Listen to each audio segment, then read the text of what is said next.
2 Corintios capítulo 5. El enfoque principal de nuestro tiempo ahorita es contestar la pregunta: ¿qué es la plantación de iglesias?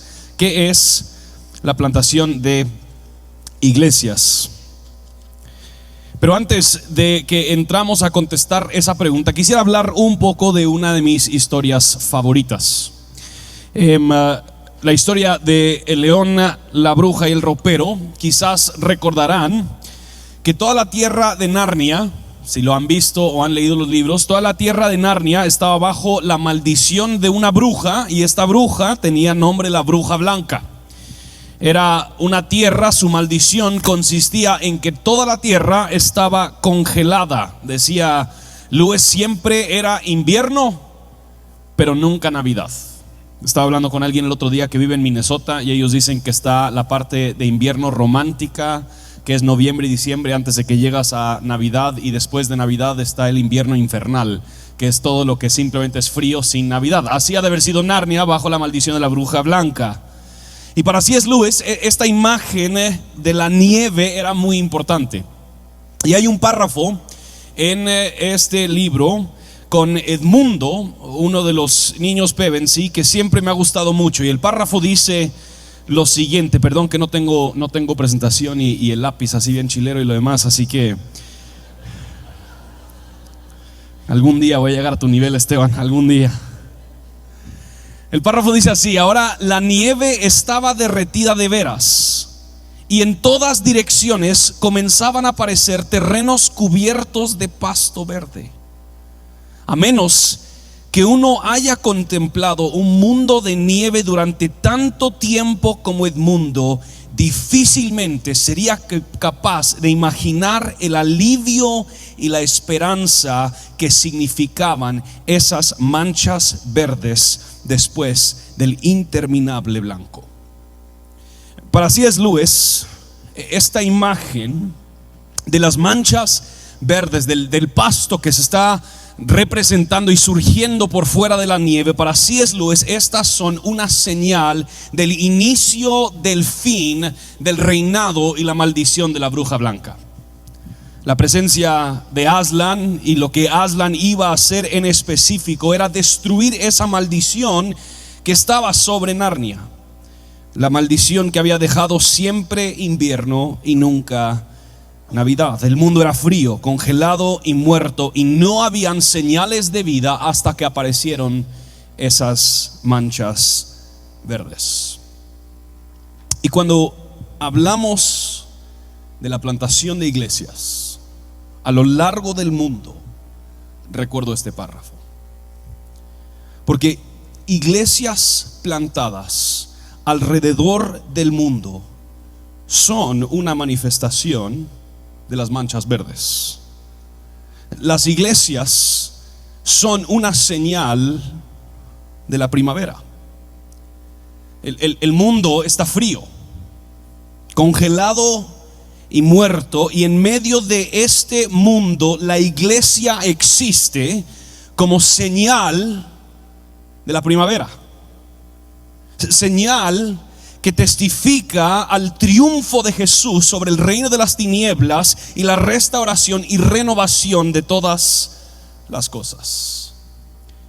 Y en este tiempo que vamos a estar juntos brevemente, vamos a enfocarnos más en la mera iglesia que será plantada. Y yo creo firmemente que nuestras ciudades, que las ciudades aquí en Costa Rica, independiente de si lo saben o no, lo que anhelan sobre todas las cosas es más iglesias. Puede que no lo sepan. Llenar nuestras ciudades de iglesias es una de las cosas más esperanzadoras que podemos hacer, porque estamos llenando nuestras ciudades con señales del triunfo de nuestro Señor Jesucristo. Ahora, antes de que avanzamos demasiado, tenemos que admitir de entrada: la iglesia está sufriendo una crisis de relaciones públicas. Hay muchos hoy en día que critican fuertemente la idea de plantación de iglesias. Quizás aún cuando ustedes le estaban contando a gente que iban a una conferencia de plantación de iglesias, la gente probablemente decía: pero no hay ya suficientes iglesias. ¿No crees que Costa Rica ya tiene suficientes iglesias? ¿No crees que realmente sería mejor invertido tu tiempo si establecieras colegios? O si hubiesen más iniciativas que cuidan a personas quienes están en grave necesidad. ¿Por qué vas a dedicarte a plantar más iglesias? ¿Por qué siguen construyendo más templos y poniendo más iglesias? Y estas son preguntas importantes. Son preguntas astutas. Serán críticas que recibiremos. Sin embargo, muchas de estas preguntas y la crisis que sufre la iglesia en cuanto a cómo se entiende su imagen se debe en gran parte a ideas erradas de qué significa ser la iglesia. Y quizás es porque nosotros mismos, la iglesia y sus líderes, nos hemos desviado del propósito y la naturaleza que nuestro Señor Jesucristo ha destinado para su iglesia. Quiero leer 3 pasajes rápidamente y de ahí vamos a entrar a nuestro pasaje 2 Corintios 5, que nos ayudan a iniciar a contestar esta pregunta: ¿qué es la iglesia? Romanos 16:5. Pablo dice: saluden también a la iglesia que está en su casa. 1 Corintios 11:18. Pablo dice: pues en primer lugar oigo que cuando se reúnen como iglesia hay divisiones. Efesios 5:25 al 27. Pablo dice: maridos, 25, maridos, amen a sus mujeres así como Cristo amó a la iglesia y se dio él mismo por ella. De estos 3 pasajes muy sencillos, nosotros logramos captar un aspecto muy importante de qué es la iglesia. Nos damos cuenta que la iglesia tiene que ser, yo sé que esto no les va a reventar la cabeza ni nada, la iglesia tiene que ser personas. Tiene que ser una comunidad de gente. Pablo saluda a la iglesia. Pablo afirma que la iglesia se reúne en 1 Corintios 11. Entonces yo sé que tal vez esto parece demasiado obvio, pero es importante que empecemos por aquí. Si vamos a hablar de la plantación de iglesias, cuando hablamos de la iglesia y de la plantación de iglesias, la iglesia no es el lugar donde nos reunimos, ¿sí? Y la iglesia no es el culto dominical o el servicio dominical. Cuando hablamos de qué es la plantación de iglesias, no nos referimos a simplemente construir otro edificio donde hay un punto de predicación, donde viene gente, cantan, aplauden, escuchan a alguien más hablar y de ahí regresan a su casa. Sin embargo, si a lo que nos referimos con la plantación de iglesias es la multiplicación de estas comunidades que son señales de la primavera, señales del triunfo de Jesús en la resurrección, nuestras ciudades no pueden tener suficientes iglesias. Entonces, síganme a 2 Corintios capítulo 5, versículo 17 y 18. Pablo dice así: de modo que si alguno está en Cristo, nueva criatura es. Las cosas viejas pasaron, ahora han sido hechas nuevas. Pablo inicia hablándole a la iglesia en Corinto acerca de su identidad. ¿Quiénes son ellos como iglesia? ¿Quiénes son ellos en Cristo? Y Pablo afirma que ellos han vivido una transformación, ha sucedido un cambio en ellos importante. Él dice: para los que están en Cristo, ustedes los que están en Cristo, las cosas viejas pasaron y por lo tanto ellos ahora son criaturas nuevas, han sido hechos nuevos. ¿Cuáles son las cosas viejas que han pasado? Pues Pablo habla mucho de este tema en sus otros libros. En Efesios 2 del 1 al 3 Pablo dice: estaban muertos en sus delitos y pecados en los cuales anduvieron en otro tiempo, Entre ellos también todos nosotros en otro tiempo vivíamos en las pasiones de nuestra carne, satisfaciendo los deseos. Pablo dice en Efesios 2:19, ustedes ya no son extraños ni extranjeros. Todos antes éramos extraños y extranjeros, no pertenecíamos, estábamos excluidos de la familia de Dios y lejos de Él. Pablo dice algo parecido en Colosenses 1:21. Él dice, y aunque ustedes antes estaban alejados y eran de ánimo hostil, ocupados en malas obras. Cuando hablamos de que las cosas viejas han pasado, Pablo se refiere a lo que antes eran los corintios, antes de que ellos confesaron fe en Cristo, que ellos eran de ánimo hostil, ellos estaban muertos en sus delitos y pecados, alejados, extraños, extraviados.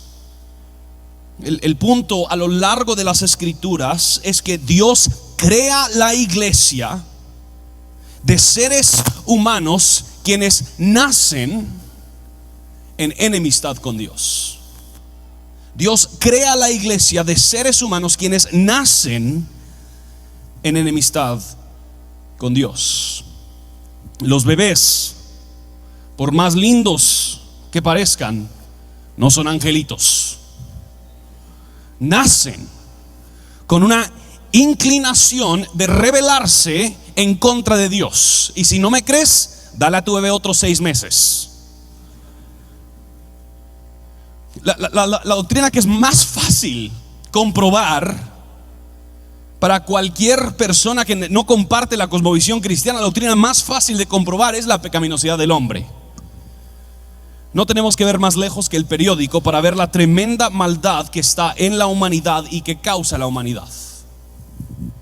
Aunque hay belleza, gozo, arte, cultura, innovación en el mundo, al mismo tiempo este mundo está lleno de corrupción, violencia, confusión. Sabemos que las cosas no funcionan como deberían de funcionar. Hay niños abandonados, abusados, negligencia. Y lo que la Biblia nos explica, mis hermanos y hermanas, es que esa maldad no es un problema que está allá afuera. El problema del pecado está adentro de cada uno de nosotros desde que nacemos, y todo el mundo sufre el desorden de la maldad del pecado. El mundo no funciona como debería porque sucedió una ruptura entre la humanidad y Dios, y por ese pecado el ser humano no nace en relación con Dios, no goza de la intimidad con Dios por la que fuimos diseñados, y por lo tanto el mundo entero está sufriendo los efectos de eso. Y es por eso que lo que Pablo dice en versículo 17 es tan transformador,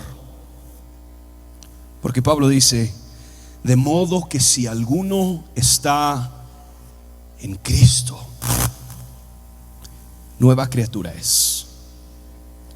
Esas cosas viejas pasaron y ahora han sido hechas nuevas. Pablo está diciendo que la iglesia es esta comunidad de personas quienes en Cristo han experimentado una transformación tremenda, en vez de todavía encontrarse en la enemistad con Dios en la que ellos nacieron. Por la obra de Dios en Cristo, ellos han sido reconciliados con Él. Que cuando nosotros les preguntamos ¿qué es la plantación de iglesias?, lo que tenemos en mente es el reunir a este pueblo reconciliado, a este pueblo que en Cristo ha sido hecho nuevo. Pablo explica más adelante en versículo 21 que al confesar fe en Cristo sucede una transacción, y esa transacción Pablo explica así. Él dice: al que no conoció pecado, lo hizo pecado por nosotros, para que fuéramos hechos justicia de Dios en él. Que la iglesia que plantamos es la comunidad de personas quienes su pecado, su maldad, su rebeldía es trasladada a la cuenta de Cristo, y la justicia perfecta, pura y santa de Cristo es trasladada a nuestra cuenta. Que Dios nos trata como si fuéramos tan inocentes y perfectos como Cristo lo fue, y Dios trató a Cristo en la cruz como si Él fuera tan perverso, rebelde y malvado como tú y yo. Y así, entonces, por habernos purificado por Cristo, nos ha reconciliado con Él. Las viejas cosas han pasado, nos ha creado cosa nueva, y esa cosa nueva en la que Él nos ha creado es su iglesia.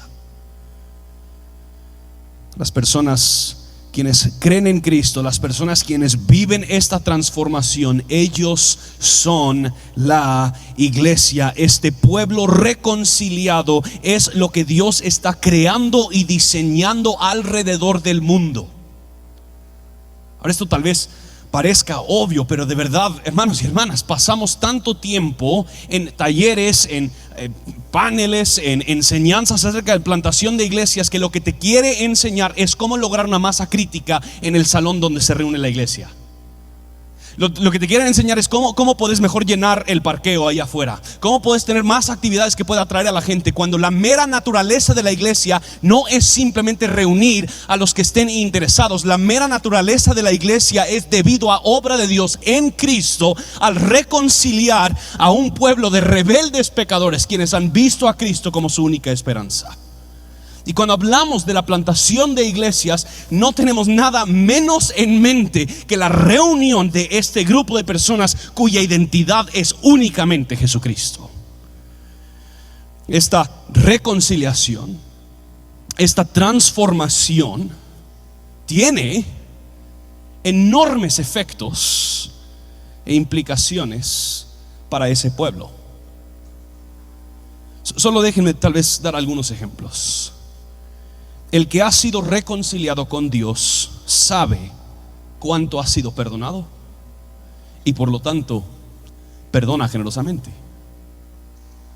El que ha sido reconciliado con Dios ha experimentado paz verdadera, y por lo tanto procura la paz donde sea que se encuentre.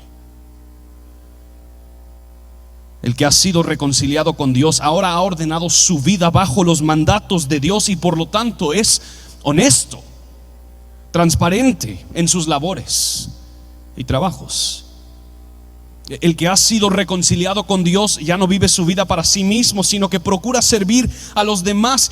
Por lo tanto, puede escuchar sin opinar, puede honrar con sus palabras, puede animar con su lengua. El que ha sido reconciliado con Dios ama la justicia, porque Dios es justo y por lo tanto procura la justicia, protege al vulnerable y al desprotegido. El que ha sido reconciliado con Dios valora, aprecia aquellas cosas que Dios valora y aprecia, rechaza aquellas cosas que Dios rechaza. Cuando hablamos de plantar iglesias, nos referimos a multiplicar comunidades de personas así. Personas quienes viven a la luz de que su identidad principal y primordial es que ellos han sido hechos nuevos en Cristo Jesús. Imaginen la enorme bendición entonces que les sería a nuestras ciudades cuando comunidades así empiezan a aparecer, de personas transformadas, personas honestas, personas perdonadores, personas serviciales, personas pacificadores. Cuando ellos están presentes y activos en nuestras ciudades, nuestros colegios y nuestros trabajos, esto es lo que tenemos en mente cuando hablamos de la multiplicación de la iglesia. Michael Goheen lo pone de esta forma. Él dice: la identidad de la iglesia se define por el evangelio. La iglesia es la comunidad que experimenta en medio de esta vida el poder de la obra renovadora de Dios, y en consecuencia vive en carne propia la salvación integral y restauradora del reino para que el mundo lo vea. Al llevar a cabo su salvación de manera tan milagrosa y maravillosa, Dios está llenando la tierra con su pueblo reconciliado. Personas que están en relación correcta con Dios, y por causa de eso sus vidas están siendo reordenadas bajo Dios y sus principios. Entonces, por supuesto, cuando hay verdaderas iglesias plantadas, estas tendrán un efecto en la sociedad. Pero en este pasaje no solo vemos que este pueblo es un pueblo reconciliado, que la iglesia es una comunidad reconciliada. También vemos que la iglesia que plantamos, esta iglesia es también un pueblo enviado. Es una comunidad enviada. Noten versículo 18. Y todo esto procede de Dios, quien nos reconcilió con Él mismo por medio de Cristo. Y noten, al reconciliarnos, nos dio el ministerio de la reconciliación. Es decir, Dios estaba en Cristo reconciliando al mundo con Él mismo, no tomando en cuenta a los hombres sus transgresiones, y nos ha encomendado a nosotros la palabra de la reconciliación. Por tanto, somos embajadores de Cristo. Como si Dios rogara por medio de nosotros, en nombre de Cristo rogamos, reconcíliense con Dios. En este pasaje Pablo usa dos frases relacionadas. Dice que Él nos dio el ministerio de reconciliación, y también nos ha encomendado la palabra de reconciliación. El pueblo de Dios ha sido reconciliado por Dios en Cristo, pero luego ha sido enviado de regreso al mundo con el ministerio de la reconciliación, portando ellos la palabra de la reconciliación. O podríamos decir que el pueblo de Dios ha sido enviado por Dios de regreso al mundo para servir y proclamar. Servir y proclamar. La primera frase, ministerio de reconciliación, la palabra que Pablo usa para ministerio significa servir. Es la misma palabra que nosotros cuando hablamos de los diáconos. Es esa misma palabra, ese mismo concepto. Se refiere al servicio. Esto es muy importante. Cuando tú ves en tu Biblia la palabra ministerio o ministrar, esto solo significa servir. En la Biblia, el ministerio no se refiere a un puesto profesional dentro de la iglesia como pastor o misionero. Ministerio es servicio, ministrar es servir. Ministerio no es luces, plataforma, tarimas. Ministerio no es ser pastor a tiempo completo. Ministerio es lo que hacen todos los cristianos y lo que toda la iglesia ha sido enviada por Dios para llevar a cabo.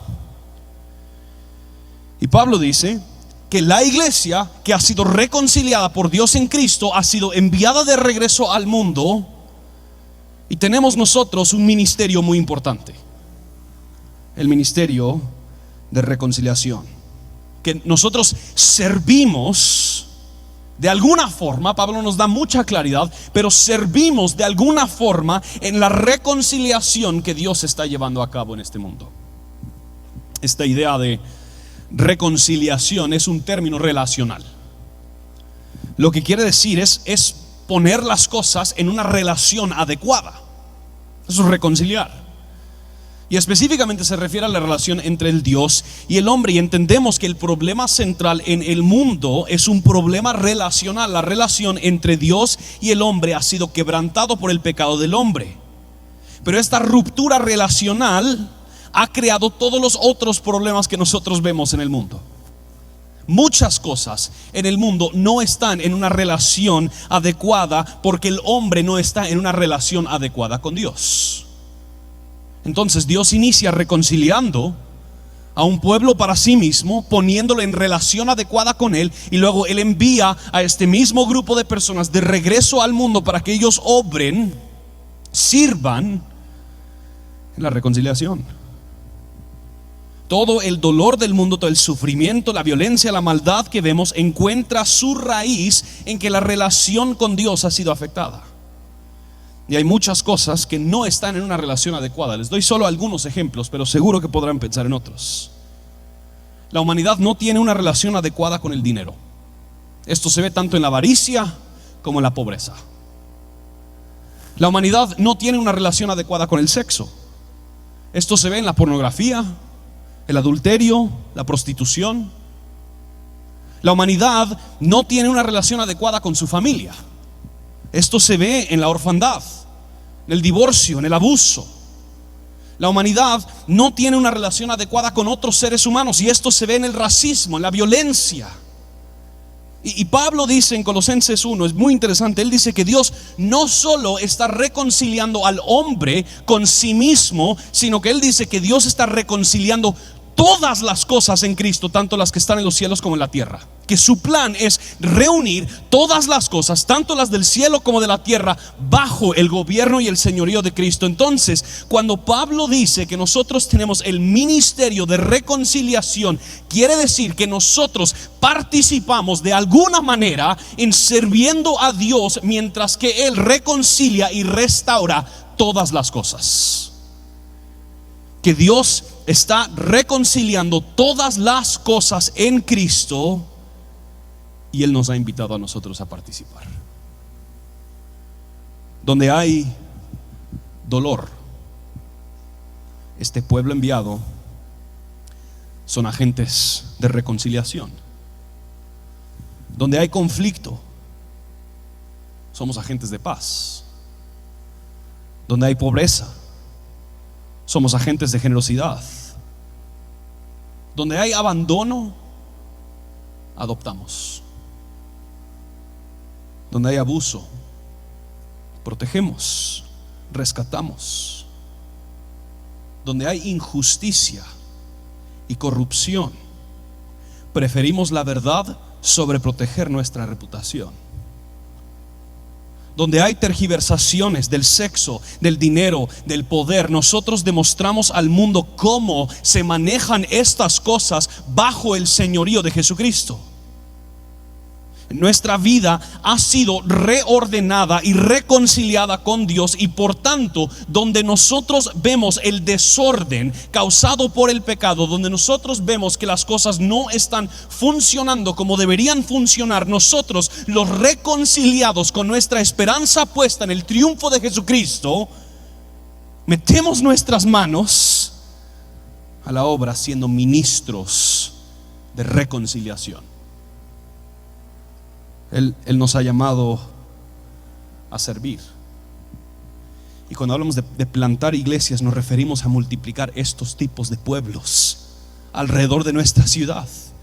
Pueblos llenos de ministros de reconciliación. Pertenecer a este pueblo reconciliado no es una invitación simplemente a congregarte, cantar, aplaudir, decirle a tu pastor que buen sermón, tener una vida devocional entre semana y luego esconderte en tu casa invirtiendo en ti mismo y tus sueños. Al contrario, la vida de pertenecer a la iglesia es una vida entregado por completo a esta obra reconciliadora que Dios está llevando a cabo. De servicio, donde hay desorden, dolor y quebrantamiento, donde las cosas no son como deberían ser bajo el gobierno de Dios. Muchas veces en el entorno cristiano hemos puesto en pugna la proclamación del evangelio con las buenas obras de caridad, misericordia y justicia. Y esta es una de las dicotomías más absurdas que nosotros hemos creado. Por supuesto que debemos proclamar. Nadie está diciendo que no deberíamos proclamar. Proclamemos el evangelio, vamos a llegar a eso. Solo por el evangelio hay salvación. Solo por el evangelio hay reconciliación. Pero Tim Keller lo dice así: el evangelio no se trata de lo que hacemos, sino de lo que ya ha sido hecho por nosotros. Y sin embargo, el evangelio produce toda una nueva forma de vida. Martín Lutero famosamente dictó que solo la fe salva, pero la fe que salva no se queda sola. O sea, la vida cristiana es una vida, la vida de esta iglesia, de este pueblo, es una vida llena de buenas obras que son producto del poder reconciliador de Dios que está obrando en ese pueblo. Lamento muchísimo que puedan haber espacios en nuestras ciudades y en nuestros países que estén llenas de iglesias, pero donde esas iglesias carecen profundamente de buenas obras. Qué trágico, qué triste. Parte de la razón por la que muchos critican la plantación de iglesias es porque no hay una coherencia entre las obras hechas por estas iglesias y la fe proclamada. Entonces, por supuesto, si a eso te refieres con plantación de iglesias, mejor no multipliques. Hemos sido llamados a las buenas obras, a demostrar con nuestras manos, nuestros recursos, nuestro tiempo, la reconciliación que el evangelio ha producido en nosotros. Y esto es cierto para toda la iglesia en todo momento. No somos exentos del ministerio de reconciliación si predicamos. No somos exentos porque otros lo están haciendo, porque no es tu llamado. De hecho, el punto de Pablo es que esto es tu llamado. Esto es el llamado de toda la iglesia. Todos hemos sido convocados, comisionados por Dios para ser ministros de reconciliación. Pero no solo eso. Nos dice en 19:20: y nos ha encomendado a nosotros la palabra de la reconciliación. Si todos los problemas del mundo radican en que el hombre y Dios no están en una relación adecuada, nuestra tarea, por supuesto, que incluye proclamar la vía por medio de la cual el hombre puede ser reconciliado con Dios. Por supuesto que una de las obras principales que hacemos como producto de nuestra reconciliación es proclamar el evangelio de la reconciliación. Podemos servir y debemos servir, pero no podemos ausentarnos de proclamar el evangelio porque estamos sirviendo las necesidades de nuestro prójimo. Proclamar el mensaje del evangelio a tu prójimo, no proclamar el mensaje del evangelio a tu prójimo es también ignorar sus necesidades. Careces de amor por tu prójimo si solo proclamas y no sirves, pero también careces de amor si solo sirves y no proclamas. Somos llamados tanto al ministerio de reconciliación y hemos sido encomendados con la palabra de reconciliación. Y lo que nosotros portamos es el mensaje de buenas nuevas. Nosotros portamos el mensaje de que hay un Dios quien en Cristo está restaurando todas las cosas, y este Dios ha provisto la manera en la que la humanidad puede ser perdonada por su pecado y pueda estar una vez más en relación con Él. Portamos el mensaje, el único mensaje que trae verdadera vida y verdadera esperanza a nuestras ciudades. Resolver todo lo demás en nuestra sociedad depende de que hombres y mujeres sean reconciliadas con Dios. Podemos pelear por la justicia, podemos apasionarnos por la justicia, pero donde no hay personas abrigadas en la justicia de Cristo, jamás habrá verdadera justicia. Podemos pelear y deberíamos pelear por la reintegración de familias, pero donde no hay personas que han sido amadas como parte de la familia de Dios y transformados para amar como Cristo, será difícil que familias sean realmente reintegradas. Podemos pelear por más igualdad económica, pero donde no hay personas quienes han recibido y entendido la generosidad de Dios en Cristo y que por lo tanto están siendo generosos, no habrá verdadera transformación. Todo en nuestra sociedad depende de que el pueblo enviado sirva en el ministerio de proclamación y a la vez proclamen el único mensaje de reconciliación. Y Pablo dice: somos embajadores de Cristo. ¿Qué hace un embajador? Un embajador vive como extranjero en un país, representando los intereses de otro. Pedro en sus cartas habla de la iglesia como peregrinos y extranjeros en este mundo.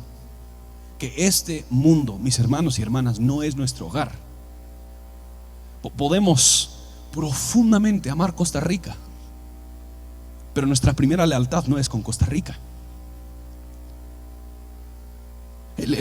Por el momento aquí vivimos, y mientras que estamos aquí se nos ha encomendado representar los intereses de Cristo y su reino. Esto implica que habrá un contraste entonces entre este pueblo que plantamos y la cultura a su alrededor. No pertenece a esta cultura, pertenece a una cultura ajena, que a final de cuentas no serán los ideales primeramente de la cultura tica que forma la iglesia, sino que nuestra primera lealtad es con nuestro Rey Jesús y su reino. Somos embajadores de Él, y donde sea que vamos como iglesia representamos sus intereses como ministros de reconciliación, proclamando la palabra de reconciliación. Cuando hablamos de qué es la plantación de iglesias, la plantación de iglesias es cultivar estos tipos y multiplicar estos tipos de comunidades. Todo esto para que reflexionemos en dos cosas. Si estás en Cristo, tú perteneces a este pueblo reconciliado y a este pueblo enviado. Te pregunto, ¿tu vida lo manifiesta? O aún más, ¿tu iglesia está la comunidad alrededor de donde se reúne tu iglesia esperanzados por la presencia de esa comunidad ahí? Cuando el mundo ve a tu iglesia, ¿pueden ver ellos la obra de reconciliación y sus efectos en su vida? Seamos sinceros, en la mayoría de los casos nos ven y dicen: estos son iguales que nosotros, solo que cantan, dicen sus oraciones, levantan las manos, qué raros. Están igual de peleados, pleitos por todos lados, egocéntricos, ensimismados. Lastimosamente hemos plantado muchas iglesias quienes han vivido un cristianismo exclusivamente religioso y egocéntrico, que se trata de nosotros, nuestra experiencia, nuestra moralidad, y no la misión del Dios soberano y trino que nos ha encomendado. Por supuesto que nos esforzamos por plantar iglesias, pero lo segundo que te pregunto es: si has plantado iglesia o si estás pensando plantar iglesias, ¿estamos realmente plantando iglesias o meramente servicios dominicales y construyendo edificios? ¿Estamos plantando iglesias o llenando salones? Mis hermanos, llenar salones es fácil. ¿Estamos plantando iglesias o lanzando eventos?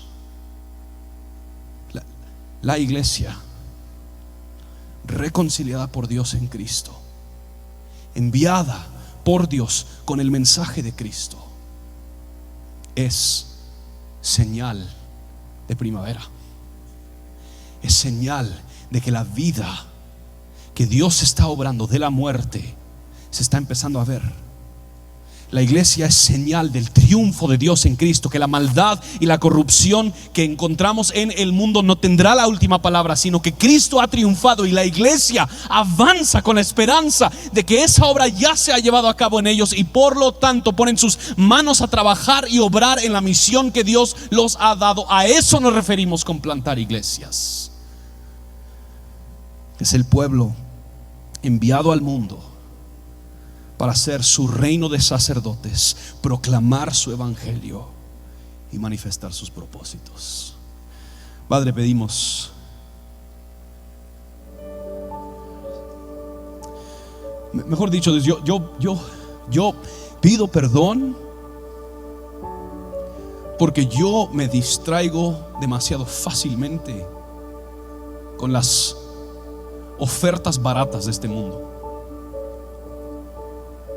Me distraigo con aparentar iglesia, fingir iglesia.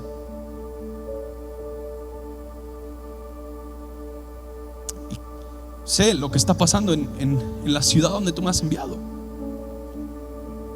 Y a veces no me pesa, no me carga, no me muevo. Así que Dios, yo pido que tú llenes a tu iglesia con una pasión por tu nombre, por ver a Cristo exaltado. Y que igual como esa ciudad situada sobre el monte, al hacer buenas obras, el mundo a nuestro alrededor terminará glorificando a nuestro Padre, diciendo: esto solo es posible. La gente no es así de generosa por naturaleza. La gente no perdona tan generosamente por naturaleza, sino que el mundo a nuestro alrededor diga: esto es sobrenatural. Y Señor, que tú multipliques iglesias así, para que el nombre de Cristo sea exaltado entre las naciones. Es en el nombre de Jesús que oramos estas cosas. Amén.